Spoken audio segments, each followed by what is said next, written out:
creyente y ellos me han contado alguna experiencia de dificultad o de crisis, y en algún momento dado, cuando llegan al punto en que esa situación difícil empezó a tornarse buena, los he escuchado decir: y vi el cielo abierto. No sé si usted lo ha escuchado, ¿no? Como la forma y manera de ellos entender, fíjense que no dice nada más que eso: vi el cielo abierto, o se me abrió el cielo. Pero sin uno pedirle una explicación de lo que eso quiera decir en ellos, uno sabe que de lo que hablan es de un grado de bendición o de protección o de providencia de Dios a favor de ellos en ese momento dado. He escuchado en gente que se le dañó el carro en un lugar solitario, no había nada. Dice que sintieron temores y ansiedades, pero de momento se detuvo alguien, se identificó, les dijo que les podía ayudar, y dice: y vi el cielo abierto. Lo mismo ha pasado con gente que me ha contado que han estado en un aeropuerto extraviados y perdidos, y de repente ha llegado alguien, le ha ofrecido ayuda, le ha ofrecido resolver el problema. De hecho, en un caso reciente, donde una persona en un aeropuerto bien al sur de los Estados Unidos se quedó a pie. En el aeropuerto el vuelo se le fue, hubo problemas, había una nevada fuertísima. Le dijo a su esposa: ahora yo no sé qué hacer, que yo no tengo chavo. Y dice que una señora se le acercó, comenzó a conversar con él y descubrió que ellos eran puertorriqueños. La señora estaba muy agradecida de unos puertorriqueños que le habían dado la mano una vez. Y ella dijo: ustedes no tienen que buscar hotel, ni tienen que preocuparse por comida ni por nada, porque ahorita llega mi hija a recogerme y ustedes se van a hospedar en mi casa como huésped de honor. Y lo primero que él me dijo fue: Moisés, y cuando nos dijo eso, yo vi el cielo abierto. Así es que esto de cielos abiertos da la impresión que en la psiquis de la gente es sinónimo de presencia de Dios operando en su favor. Es sinónimo de gracia de Dios asistiéndoles en momentos de dificultad. La historia del mártir Esteban comienza precisamente narrándonos la experiencia dolorosa de un martirio. Martirio que nos enseña cuál debe ser nuestro proceder cristiano ante cualquier circunstancia adversa. Yo creo que la narrativa de Esteban no solo está para contar lo que a él le hicieron, sino más bien lo que nosotros podemos hacer en circunstancias adversas como cristianos. No sé si me entendió, ¿verdad? No pretende tanto contar lo que a él le hicieron, sino lo que tú y yo podemos hacer en circunstancias adversas como cristianos. De hecho, las acusaciones y martirios de Esteban son muy similares a los que padeció Jesús. Es interesante, Esteban es el testimonio del primer mártir de la iglesia. Y se presenta como el testimonio de aprobación de un cristiano con respecto a aquellas cosas que Jesús ya les había dicho, que el sufrimiento también les alcanzaría a ellos por causa de su nombre. Y lo que es interesante es que yo no sé si de manera intencional, adrede, con un propósito claro, o simplemente como resultado de la forma y manera como Esteban había asimilado la fe. Pero como se conduce Esteban dentro del martirio, como se conduce Esteban dentro del sufrimiento, como se conduce Esteban dentro de aquella lapidación, esto no es otra cosa que aquel momento en que lo iban a enterrar a pedradas. Yo no sé cuántos de ustedes han sufrido una pedrada.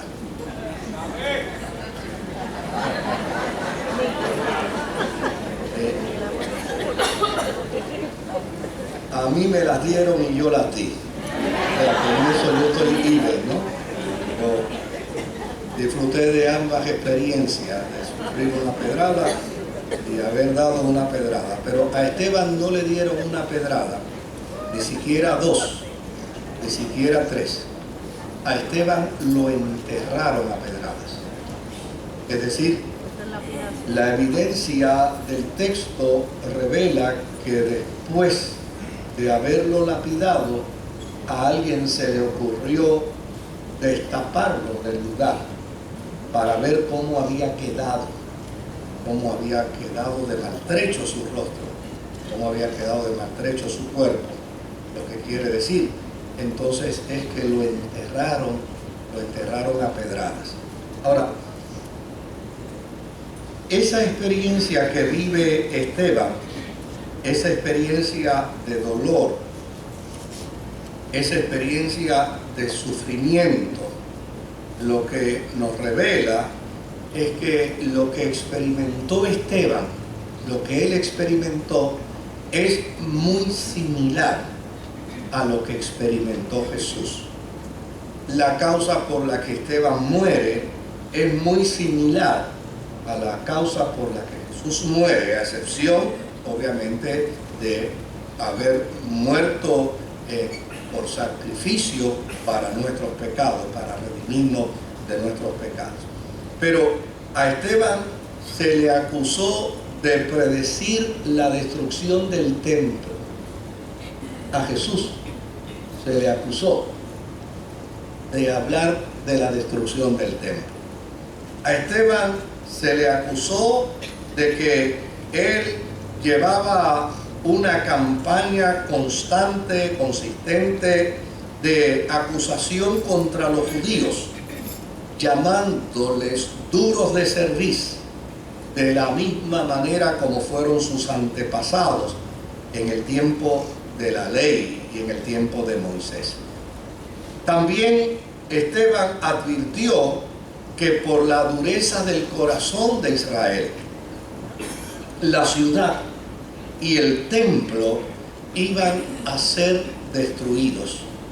Jesús también habló de la destrucción de la ciudad y del templo. Por el otro lado, Esteban proclamó a Jesús como el Mesías. Y eso, no sé, pero en el tiempo de Jesús entre los judíos, eso los sacaba de quicio, los enervaba, los hacía trascender a la violencia, escuchar que Jesús era el Mesías. Esteban fue llevado al martirio como Jesús fue llevado al martirio. También se dice que Esteban cayó de rodillas. Interesante, ¿no? Esteban cae de rodillas como Jesús cayó de rodillas en el Getsemaní. La Biblia dice también que Esteban perdonó a sus enemigos como Jesús perdonó a los que le mataron. La Biblia dice que Esteban entregó su espíritu como Jesús entregó su espíritu. Y la Biblia dice que vio el cielo abierto de la misma manera como Jesús vio el cielo abierto en la crucifixión. Y estuvo conversando con el Padre con el cielo abierto. La única diferencia tal vez que podemos encontrar en Esteban y en Jesús es que Jesús vio el cielo abierto y vio al Padre, pero Esteban vio el cielo abierto, vio al Padre y dice que vio a Jesús de pie, a la derecha del Padre. Y desde luego muchas veces nosotros como tenemos una visualización ya a nivel subconsciente de que el rey se sienta en el trono, muchas veces decimos sin darnos cuenta que lo vio sentado a la diestra del Padre. Realmente el texto no dice que lo vio sentado, el texto dice que lo vio de pie, a la derecha del Padre. Y usted dirá, ¿y qué diferencia tiene verlo sentado que verlo de pie? Mucha. ¿Por qué razón?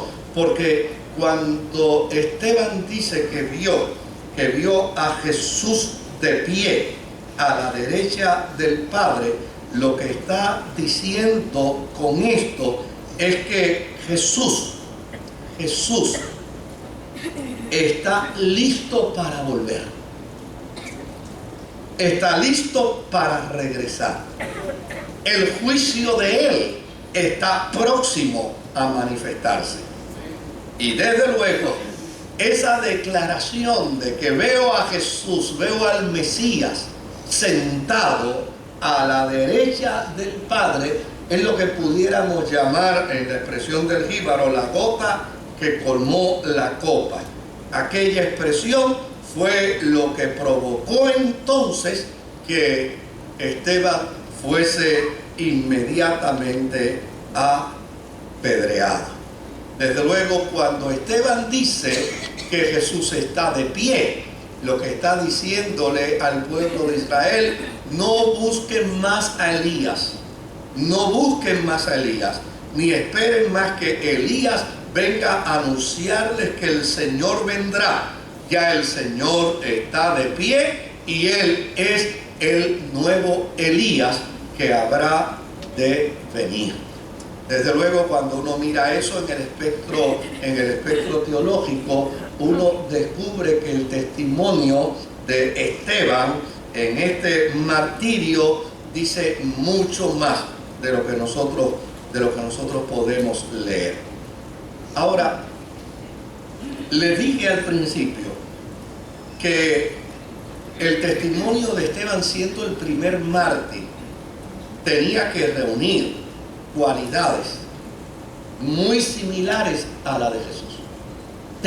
Obligatoriamente tenía que reunir cualidades muy similares a la de Jesús, porque era la forma y manera de probar que indistintamente las circunstancias que un creyente pueda vivir o pueda experimentar, nunca se desvinculará del propósito de Dios para su vida. Nunca. O sea, uno de los grandes problemas que tenemos hoy en día es el cristianismo circunstancial. ¿Qué es el cristianismo circunstancial? Pues el cristianismo circunstancial es aquel que opera y actúa a base de nuestras circunstancias. Si las cosas están buenas, pues funcionamos como cristianos de una manera. Si las cosas están malas, funcionamos como cristianos y como cristianas de otra manera. Si hay mucha bendición, funcionamos de una manera distinta. Si hay poca bendición, funcionamos de otra manera. Es decir, nos mueve las circunstancias. Pero Esteban es el testimonio de que indistintamente lo que él pueda experimentar, indistintamente lo que él pueda vivir, su compromiso de servicio al Señor es invariable. Yo hace unos 36, 37 años fui a pastorear una iglesia y ellos cantaron el primer corito que a mí me fascinó. Cuando yo fui a pastorear esta iglesia, pues obviamente la himnodia era distinta a la otra iglesia que yo había pastoreado. Y en esa himnodia ellos comenzaron a cantar un corito que decía: a través del mundo cruel mi deber es servirle, aunque en pruebas y en dolor mi deber es servirle, aunque ruja tempestad mi deber es servirle, toda mi vida la doy a ti, Señor, mi deber es servirle.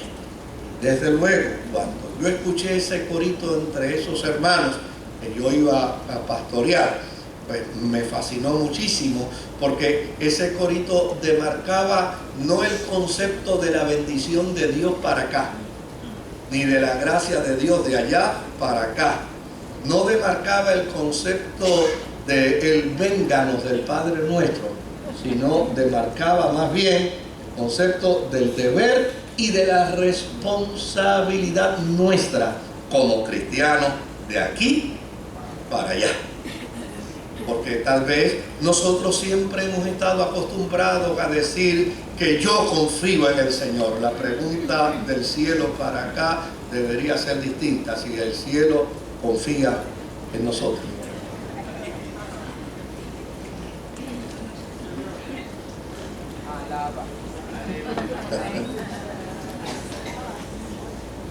Generalmente nosotros miramos las cosas solo desde una perspectiva. Y yo creo que el testimonio de Esteban, fíjense que les dije que es mucho más de lo que nos cuenta la historia. El testimonio de Esteban es un desafío para la vida cristiana hoy.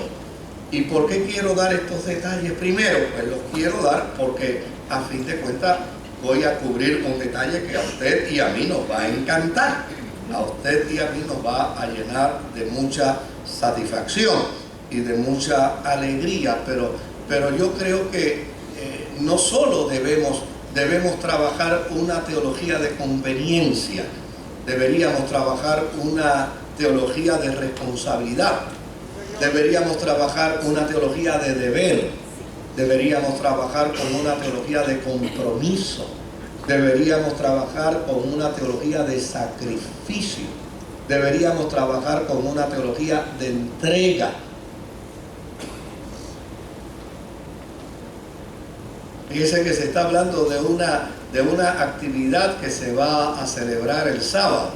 Esa no es una teología de bendición.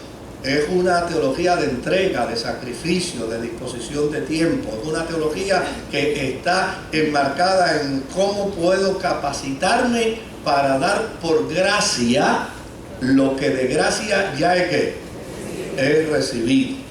De eso es que se trata a veces el testimonio de Esteban.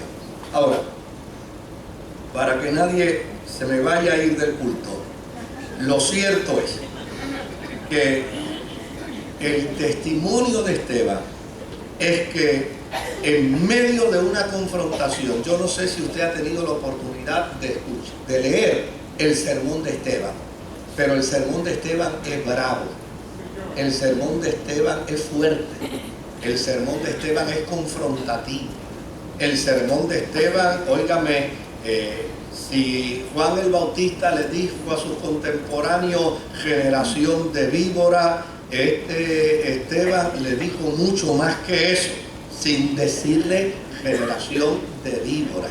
Les dijo gente dura de cerviz, le habló de su terquedad, le habló de su conducta siempre inclinada hacia el pecado, siempre a la desobediencia, siempre a caminar de espalda a Dios. Los confrontó y al final les dijo: y les aseguro que si ustedes no se arrepienten, se van a quedar sin templo y se van a quedar sin ciudad. Ustedes van a vivir como extranjeros y van a estar de aquí para allá y de allá para acá. Y desde luego todo este tipo de planteamiento de Esteban hizo que el furor se encendiera en aquella multitud de helenistas, de judíos helenistas y de la gente de Israel, de Jerusalén, y finalmente dice que respirando odio hacia la persona de Esteban, determinaron entonces lapidarlo, enterrarlo a pedradas. Ahora, cuando esto va a suceder, Esteban dice: veo el cielo abierto. Fíjese que nosotros dejamos por sentado que en nuestra mente vemos el cielo abierto de manera distinta. Esteban está viendo el cielo abierto mientras ve a la gente cogiendo piedras en la mano, y Esteban sabía para qué era la piedra. Esteban ve el cielo abierto mientras ve a la gente respirando crueldad contra él, y él sabía lo que había en la mente de esa gente. Esteban ve el cielo abierto cuando todo ha desembocado en su contra. Y hasta ahora nosotros lo único que hemos entendido es que cuando aparece una provisión, cuando aparece una intervención divina, cuando aparece un acto de protección, es que entonces el cielo se nos abre. La pregunta debe ser: ¿podremos ver el cielo abierto en medio de las crisis? ¿Podemos ver el cielo abierto en medio de las dificultades? ¿Podremos ver el cielo abierto en medio de la adversidad? Pues el testimonio de Esteban, y yo creo que así como la iglesia tiene a Jesús como vicario, y la iglesia tiene a Jesús como el representante primordial, principal de la iglesia, asimismo la iglesia también tiene a Esteban como un modelo de la vida cristiana. Esteban es un gran modelo de la vida cristiana, y no se asusten, no estoy diciendo nada antibíblico, porque el apóstol San Pablo dijo: sean imitadores de mí como yo lo soy de Cristo. Por lo tanto, ser imitadores de Esteban no es una cosa tampoco de una expresión herética, porque a fin de cuentas Esteban es el modelo extraordinario de un hombre a imitar, de un hombre de Dios a seguir, una persona que en medio de una crisis, en medio de una dificultad, ve el cielo abierto. Desde luego,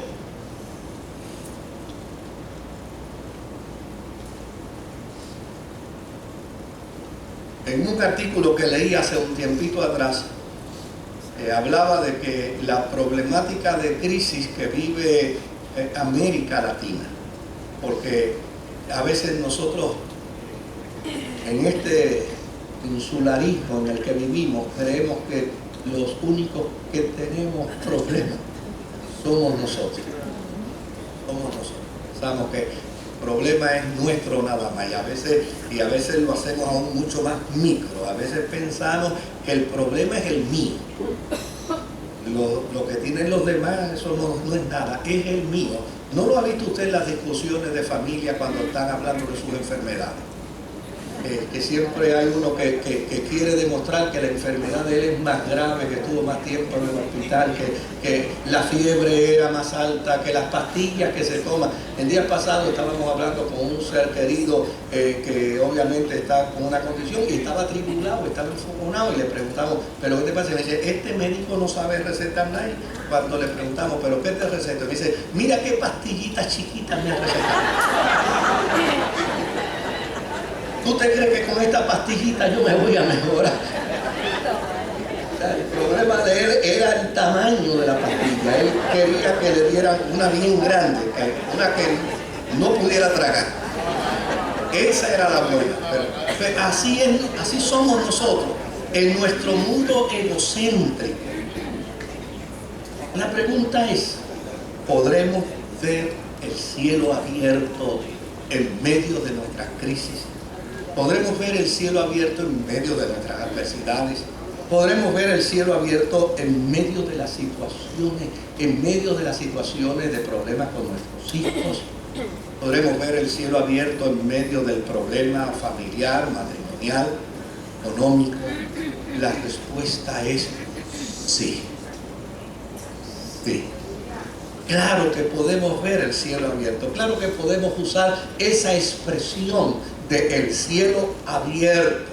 Porque llana y sencillamente nosotros necesitamos ver las realidades espirituales por encima de nuestras circunstancias. ¿Me entendió? Nosotros necesitamos ver la dimensión espiritual. ¿Qué se opera a favor de nuestra vida en una dimensión espiritual? Indistintamente nuestras circunstancias. Dios está haciendo algo en medio del problema suyo. Dios está haciendo algo en medio de nuestra dificultad. Dios está haciendo algo en medio de nuestra crisis. Dios está haciendo algo en medio de la escasez. Dios está haciendo algo en medio del problema de nuestra familia, en medio del problema matrimonial. Dios está haciendo algo. Usted tal vez me responderá, me dice, pero es que yo no lo veo.